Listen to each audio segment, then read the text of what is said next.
Hi, I'm Dr. Michelle Alden, and I am here to help you if you're parenting challenging kids.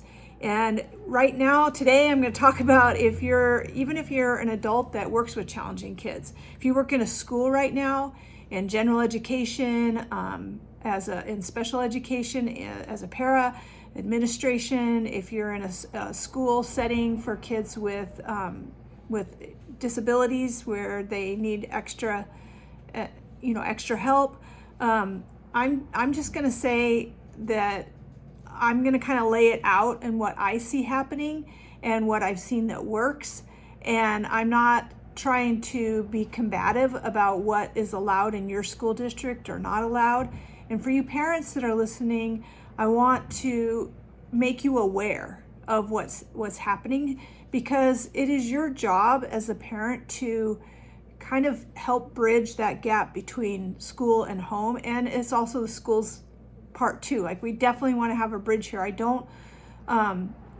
work with a lot of kids that we work on their behaviors at home and we get things going so much better. And then if at school, the behaviors are just allowed to run rampant, and especially with kids that have disabilities that are really extreme, or they have, usually it's autism and some, aggression and ADHD, and at school it's not being handled. It's not for me or you or anyone to come in and tell them how to do it, but you do have to be involved, and you have to question some of the things that are happening. I've worked in the schools off and on. I started out working in the schools as a paraprofessional, and things have changed a lot over the years, for sure. And also not all for the better. Some of it, yes, and some of it not. And what we're seeing, what we're going to talk about, is kids with disruptive or aggressive behaviors and what actually needs to happen in order for things to get better. And if we're not willing to do that, if our schools are not willing to make those changes, then you as the parents, you have to remember that basically you're the customer, and do what you can, not to create a gap so much. And I never tell parents to hassle the school or to talk badly about the school, especially in front of the kids. I've just worked in the schools enough to know that you kind of have to ask for what you want, and you have to push back a little bit on it, especially with your kids that can't necessarily, the kids I work with can't advocate for themselves, and they're not going to do it anyway because they don't know what's best for them. So the first issue that I see, and maybe your school isn't like this, but it's good to check and find out, is screens are not babysitters, and they're not, I don't think that it should be a big part of the behavior plan. This is a more recent thing. I know we have smart boards and we have YouTube videos that teach kids all kinds of stuff. And the thing is like when I worked in special education, that's how I got my start before I became a therapist, that if you have a child that has autism and they're watching something on a screen, you have no idea what they're actually focused on. And a lot of times they are focused on some little movement that's happening at the bottom of the screen, or something else. Like, they might not even be tracking. They're usually not even tracking with whatever it is the screen is trying to teach. So teaching through a screen, it's at best, it's kind of appeasement. And I know that the kids are not necessarily listening if you're trying to talk to them. And so we're showing a video because we get their attention a little bit more, but we don't really know what they're being taught.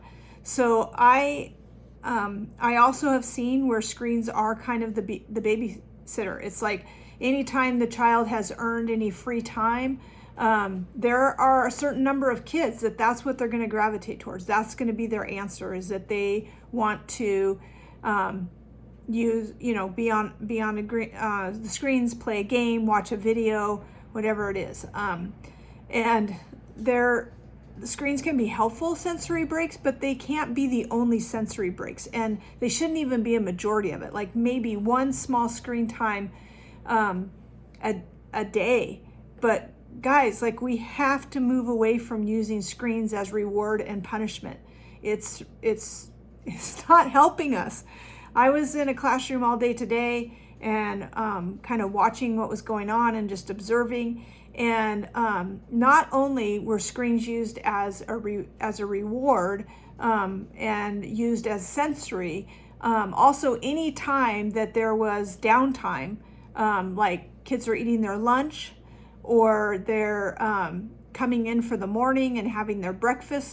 This is a self-contained classroom basically, where everything's kind of happening in the classroom with the kids.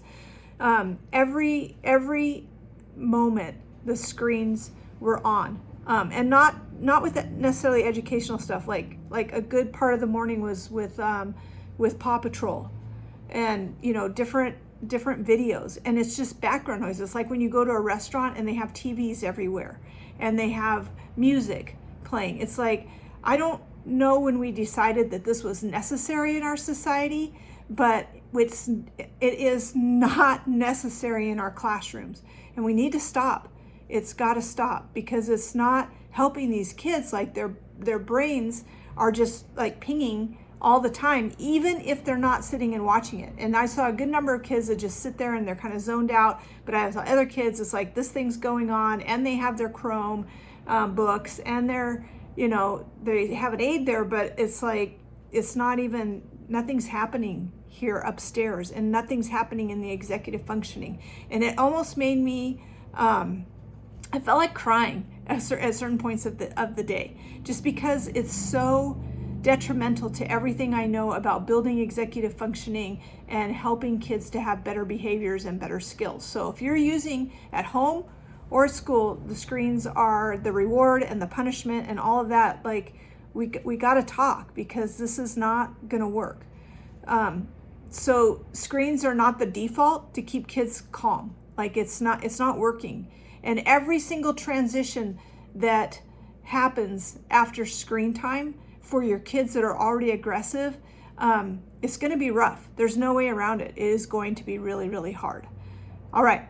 That's a big soapbox for me, but I'm going to move on to something else. And I may go back to this one. Just watch out. But here's the other one. We're asking way too many questions, too many choices.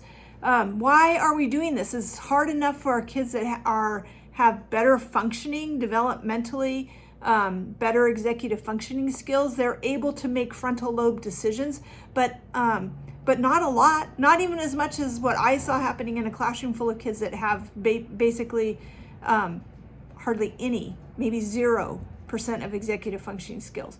When a child is having a meltdown, when they're dysregulated, and then we start asking them questions, what do you want? What do you need? Why are you acting like this? You guys, stop. Don't do this at home. This isn't helpful. You've got to let kids calm down. Then we can work on bringing that the lower brain and the process and we can start to bring that forward, right? We start bringing it forward, but it's getting stuck in the processing, and they're not even. It's ridiculous. It's not working. Too many. Somewhere along the line, I think that we decided that child-led learning is like turned into, do you want to do math now? Or we're going to do math now, okay? And do you want to sit here? Do you want to sit there? Do you want this? Do you want that? A lot of questions. And a lot of times the kids are not even paying attention. We have to get their attention first. And then they're already like starting to get dysregulated because we're taking them from the screens usually. And now we're asking them all these questions. It's okay to make some decisions, especially if you're a teacher. This is your classroom. You get to decide what the schedule is. This is your home. You get to decide what the schedule and routine is. It automatically puts you in charge. Right now, after spending an entire day with a classroom full of kids, and actually not even that many kids, maybe 6 kids, and basically one-on-one with adults, it looked like nobody was really in charge. It's just, I mean, every once in a while somebody would say, here's what we're gonna do now, and then, but it was still like, okay, you wanna do it, let's go, let's come and sit here. But anytime there was, I shouldn't say there wasn't any, because anytime there was something very direct, the kids were so much better. And we can't just tell kids what not to do. It's not good enough to say that to be quiet or to not move. Like, we need to tell them what they can do. We need to direct them to what they can do. And it gets in the way of being able to teach when we are, spending so much time like trying to get each of the kids to answer certain questions. I get it that we need a few questions, right? Like, do you want white milk or chocolate milk? I totally get that. If that's a choice, then they can have that choice. But as soon as they can't make that choice, you can step in and make the choice. So I do this with parents all the time. It's like, you can have this for snack or you can have this. What's it going to be? And if they start, I don't want that, or they start freaking out, it's like, you know what? I'm going to choose, or I'm going to put both of these here. And when you're ready, come sit down and have the snack. And people tell me all the time, like, it's not going to work until they try it. It works. It works so much. It lowers the anxiety of every person there when you're not asking questions, because now you're asking a question, you're trying to pull something from the frontal cortex, and instead of waiting to get an answer, a lot of times we're throwing more and more there, we're giving more explanation. It just builds on itself. So you need a simple structure. It's math time. Here's what we're going to do. It's math time. Come sit at the table. And even when a kid is saying, I don't want to do math, it's like, fine, sit here. When you're ready, come do math with us. And they have an aide, they can be right there, but find out like what they're doing. And at home, it's even easier because you don't have a whole team. It's you and this child, and it gets easier if you can set these things up. Yes, it's hard at first, but listen, parents, what you're doing is already hard.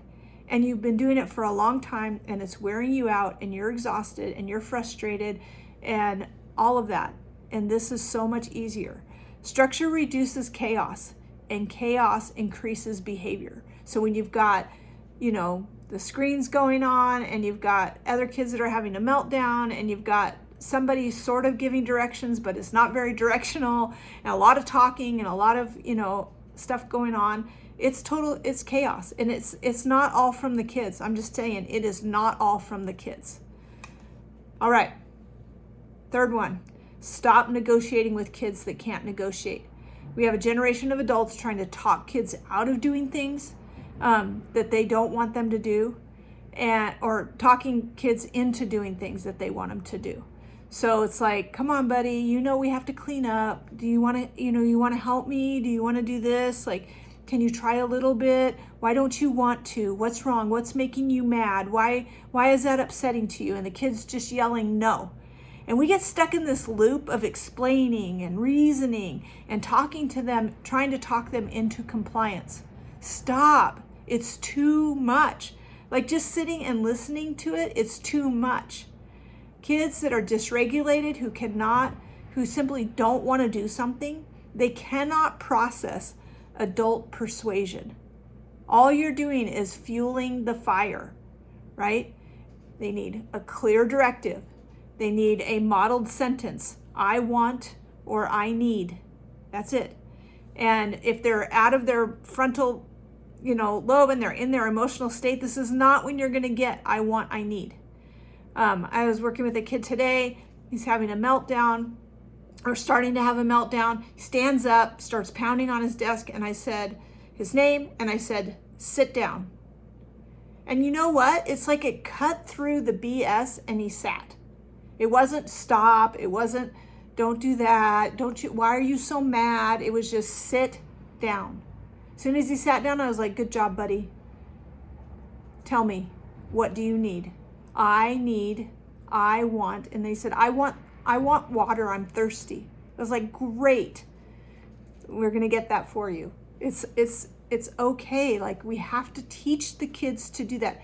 Even with your kids that are, not functioning as highly as other kids maybe, that are having more meltdowns, maybe they're more nonverbal. I worked for several years before I became a therapist as a behavior interventionist. I worked one-on-one with kids that were basically nonverbal, but we taught them these simple things of I want, I need. And it is amazing. And that's where I really learned the power of waiting, giving them a minute to process. Remember, their processing speed is slower. So when we're firing stuff at them, what are we thinking is going to happen? Right, clear directive, modeled sentence, visuals that support the expectation. I love using pictures if we need to use pictures, or having a schedule. And then the follow through, like, yep, that's what we're going to do. We're going to move our chair over here. Let's go.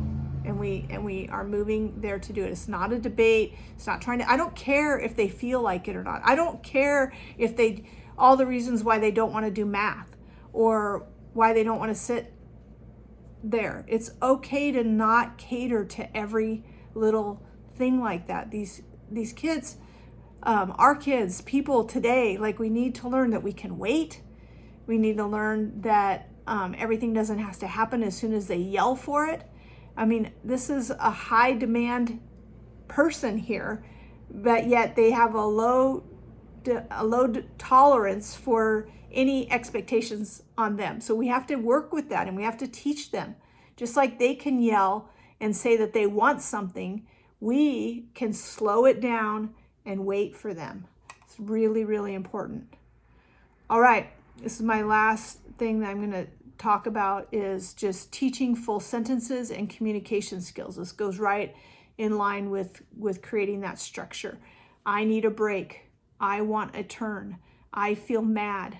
I need help. I need help is one of the best things you can teach a kid. I started teaching my kids when they were about 6 months old to ask for help, because they get frustrated. My son did anyway. When he was little, he didn't know how to crawl yet, and toys would get too far away, and you could just see him getting upset. And I just started teaching him the sign for I need help, and it gives them a release for that. And that's the other thing is, I'm really kind of surprised that I didn't see more use of sign language or pictures for our kids that are nonverbal. So make sure you know what's happening in these classrooms. We can model language. We want to help them. We want to be very clear, and it's still polite. It's just as polite to say, sit down, please, as it is to say, did you want to take a seat? Or don't you think it would be a good idea for you to sit down and fold your hands? We're modeling that. We're keeping it simple, structured, and we're repeating it until it sticks. Okay, obviously I could go on and on. I have so many more things I want to say, so I'll probably do another video on this, especially this week while I'm working in the schools and trying to figure out what's going on with our kids there. So follow me and wait for more videos, and let me know if you want more help.